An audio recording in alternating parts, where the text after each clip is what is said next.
J'ai essayé de mettre quelque chose qui est resté, l'humanisme.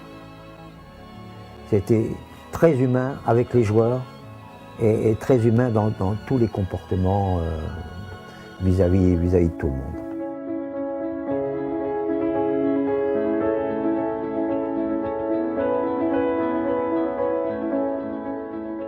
Il était et il restera le premier sélectionneur titré du football français. Un humaniste, peut-être, mais un apôtre du beau jeu, surtout.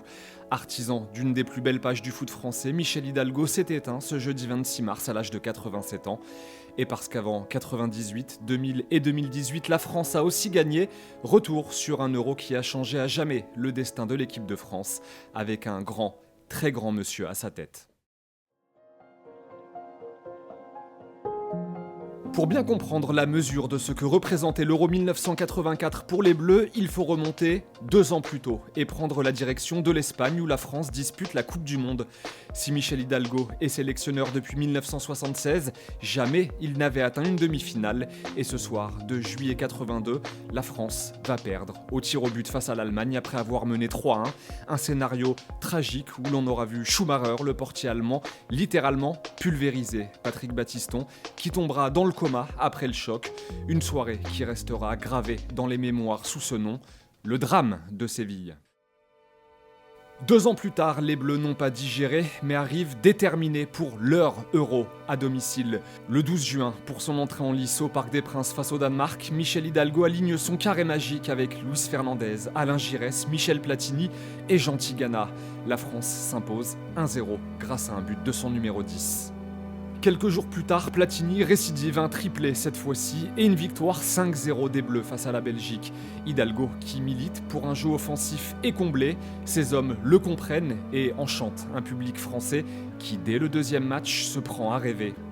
Des supporters qui vont de nouveau être servis pour le 3e et dernier match de poule, un succès 3-2 face à la Yougoslavie au stade de la Méno à Strasbourg et un nouveau coup du chapeau pour Platini, le joueur de la Juve est intenable, son équipe irrésistible, son coach aux anges.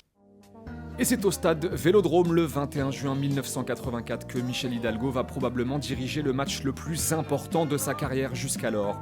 Une demi-finale face au Portugal, un match d'anthologie. Une nouvelle fois poussé en prolongation, comme 2 ans plus tôt face à l'Allemagne, un homme, encore et toujours le même, va faire chavirer le Vélodrome. De partout, à la 119e minute de jeu, il reste 1 minute à jouer et...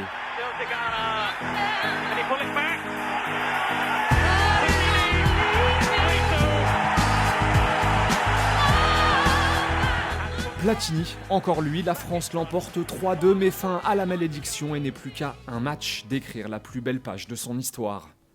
Ils sont 47 368 au Parc des Princes ce 27 juin 1984. France-Espagne, une finale à la saveur toute particulière pour Michel Hidalgo, lui, le fils d'ouvrier espagnol. Les Français vivent un rêve éveillé depuis 2 semaines et ce n'est pas fini. S'il n'avait pas eu besoin d'un coup de pouce du destin jusqu'alors, Michel Platini va être bien aidé sur son coup franc, mal capté par Arconada, une erreur ultime pour un gardien qui permet aux Bleus de mener 1-0 à l'heure de jeu et à Platini d'inscrire son 9e but en 5 matchs. Les minutes passent, le suspense est insoutenable, le roux est expulsé à la 85e, la peur du drame se lit sur le visage d'Hidalgo, mais une petite minute seulement après, Bellone délivre tout un peuple. C'est fait, plus rien ne pourra désormais arriver à cette équipe de France qui s'impose 2-0. La victoire d'un groupe qui décroche le premier titre majeur de son histoire. La victoire d'un coach qui, pas à pas, année après année, aura bâti son équipe pour gagner. Ce 27 juin 1984, les Bleus d'Hidalgo ont montré la voie, le chemin à suivre. Les Bleus d'Hidalgo nous ont prouvé que le maillot frappé du coq est aussi celui des vainqueurs. Et pour ça, nous ne vous remercierons jamais assez. Merci, monsieur Hidalgo, et bon repos.